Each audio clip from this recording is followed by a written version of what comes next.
शिवसेना उद्धव ठाकरे गटाचे आमदार आणि नेते अनिल परब यांनी शिवसेनेचे नेते आणि गृहराज्यमंत्री योगेश कदम यांच्यावरती काल विधान परिषदेमध्ये आरोप केले आणि हे आरोप हे सायली बार रेस्टॉरंट यावरून करण्यात आले होते आणि यामध्ये थेट त्यांच्या मातोश्रीवरती देखील टीका करण्यात आली आणि आता कुठेतरी योगेश कदम यांच्या राजीनाम्याची देखील ते मागणी करत आहे। यावरच बोलण्यासाठी आपल्यासोबत सध्या रामदास कदम आहेत। भाई काय सांगाल एकंदरीत? मला वाटतं अनिल परब हे अर्धवट वकील आहेत आणि अर्धवट वकिलाचा सल्ला घेऊन नेहमी उद्धव ठाकरे चालतात म्हणून उद्धव ठाकरेंची अवस्था आहे। सावली बागचा जो विषय आहे तो गेल्या 30 वर्षापासून शेट्टी नावाचा एक इसम आहे, तो इसम हे सावली बाग आमचं चालवतो, हे वास्तव आहे। माझ्या मिसेसच्या नावानं लायसन्स आहे, पण त्याचं ऑर्केस्ट्राचं लायसन्स आहे, मुलींचं वेटरचं लायसन्स आहे, ते अनाधिकृत नाही, तिथे डान्स चालत नाही। मात्र एक गोष्ट झाली मला कळली ती अशी आहे, एका कस्टमरनी त्या एका मुलीवरती असे पैसे उधळले होते।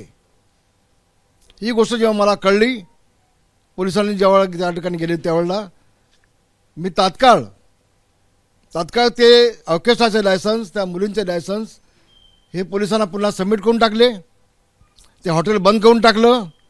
असे घाणेरड्या याचे आम्हाला पैशांची आवश्यकता नाही, आम्ही सक्षम आहोत, देवाने आम्हाला सगळं दिलेलं आहे। पण जे आमच्यावरती आरोप केले गेले, बेछूट आरोप केले गेले, ते 100% चुकीचं आहे। मला वाटतं तुमचे अर्धवट वकील अनिल परब यांना अजून ॲक्ट माहीत नाही, त्यांना कायदा माहिती नाही।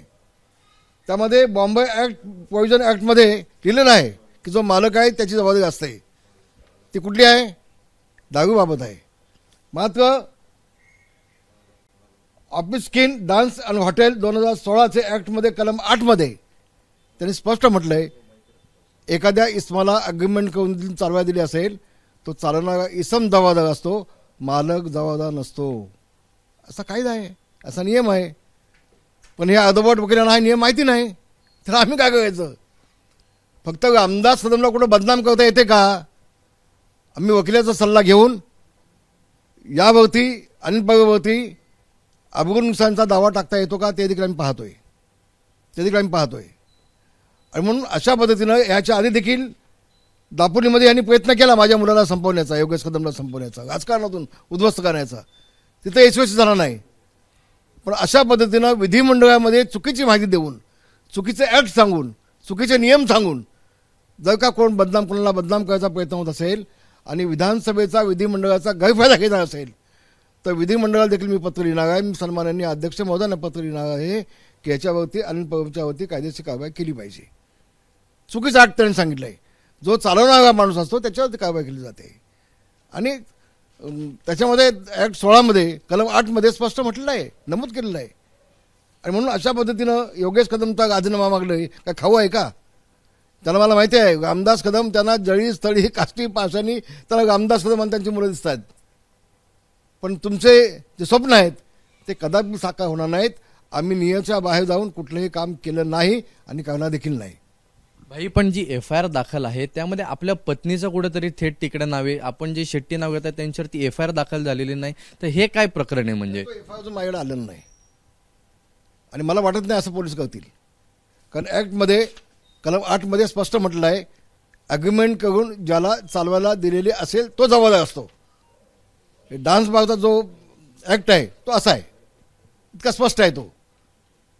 आणि असं पोलिसांनी जर चुकीचा FIR घेतला असेल तर त्यांच्यावरती कारवाई होईल, निश्चितपणे होईल।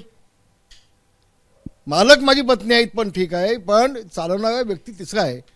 आणि office scheme dance in hotel 2016चे ॲक्ट मध्ये स्पष्ट म्हटलेलं आहे कलम 8 मध्ये की जो चालवणारा आहे त्याच्यावरतीच कारवाई केली जाईल। अनिल परब काल विधान परिषदेमध्ये असं देखील बोलले, माझ्याकडे काही कागदपत्र आणि यामध्ये योगेश कदम कसे आरोपी आहेत हे देखील यातून कागदपत्र तुझ्या हिंमत असेल तर मग तू थांबलास का? फक्त हवानिमान करायचे, हवेत तलवारी फिरवायच्या आणि कदम कुटुंबियांना बदनाम करायचं, हा एकमेक कार्यक्रम कशाला करतोयस तू? दे ना काय कागद असतील तर। उलट पक्षी मी याच्याभोवती कसा दावा टाकता येईल, आमची मारहाणी झालेली आहे त्यासाठी कसा दावा टाकता येईल मी वकिलाचा सल्ला घेईन आणि पुढचा निर्णय घेईन मी. पण भाई आधीपासूनच अनिल परब सातत्याने आपल्यावरती कुठेतरी टीका करत येत आहे. आता पटलावरती जर असे विषय मांडत असतील तर हे किती गांभीर्याने घेतलं पाहिजे? हे चुकीचं आहे. पटलावरती चुकीचं ऍक्ट दाखवून एखाद्या राज्यमंत्र्याची बदनाम होत असेल तर त्याच्यात कारवाई केली जाऊ शकते. याबाबत मी सन्माननीय सभापती यांना मी पत्र लिहिणार आहे. मी लिहिणार आहे.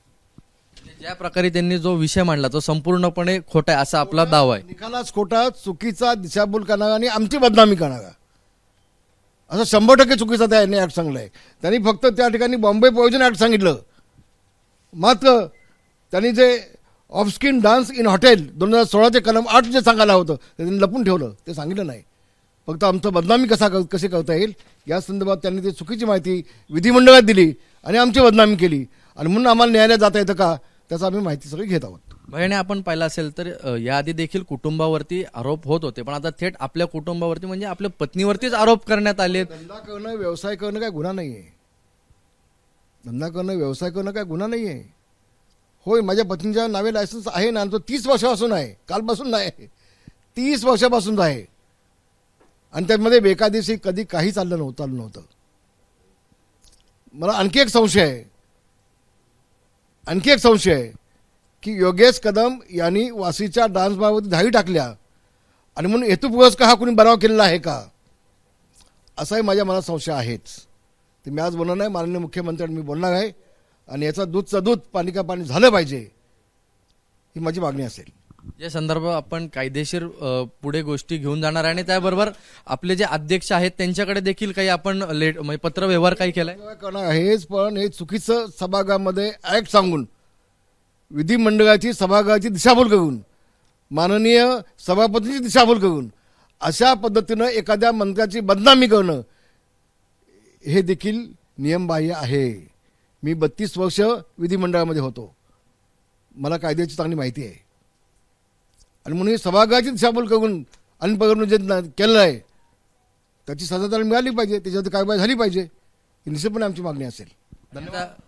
एक शेवटचा प्रश्न, कुठेतरी योगेश कदम यांच्या राजीनामाची मागण्या करतायत तर ह्याकडे कसं बघता? आणखी येतो कुठे? मुळात प्रश्न येत नाही ना. प्रश्न येतो कुठे? मुळात चुकीचं झालंय काय? काही नाही ना. आणि उलट मी आपल्याला सांगतो, आम्ही ती लायसन्स पण सगळी गद्दा करून टाकली, पोलिसांच्या ताब्यात देऊन टाकली, ते हॉटेल्सचं बंद करून टाकलं. प्रश्न कुठे येत नाही. सगळी त्या ज्या लेडीजचं परमिशन होतं 14 त्यांचं रद्द करून टाकलं, ऑर्केस्ट्राचं परमिशन होतं तेही रद्द करून टाकलं आणि हॉटेल्सचं बंद करून टाकलं. प्रश्न कुठे येत नाही. आम्हाला असे धंदे करण्याची आवश्यकता नाही.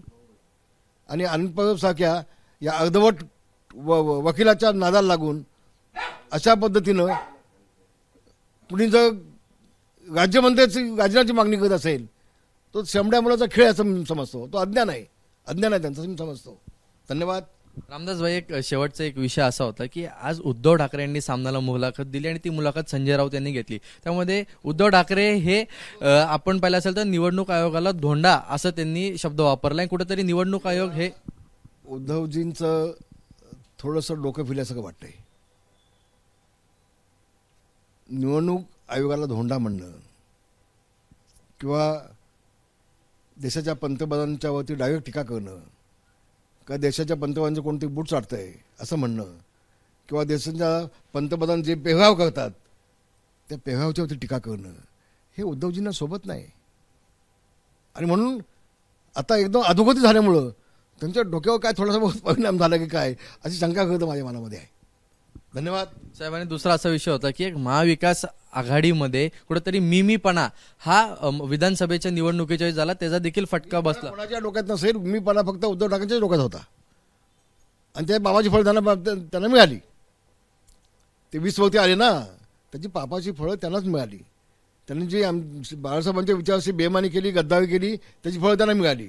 काँग्रेससोबत जाऊन बाळासाहेबांच्या पाठीत खंजीर खुपसलं, त्याची फळं त्यांना मिळाली.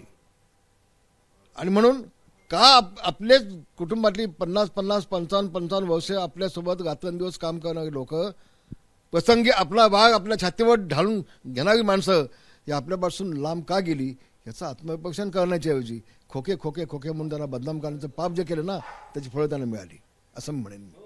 धन्यवाद. जय हिंद, जय महाराष्ट्र. हे होते आपल्याबरोबर रामदासभाई. आणि एकंदरीत आता आपण पाहिलं असेल तर सावली बार रेस्टॉरंटचं आता प्रकरण कुठे वळण घेते हे बघणं अत्यंत महत्वाचं राहील. कॅमेरामन मनोज जयस्वाल सोबत ईशान देशमुख, एबीपी माझा, मुंबई.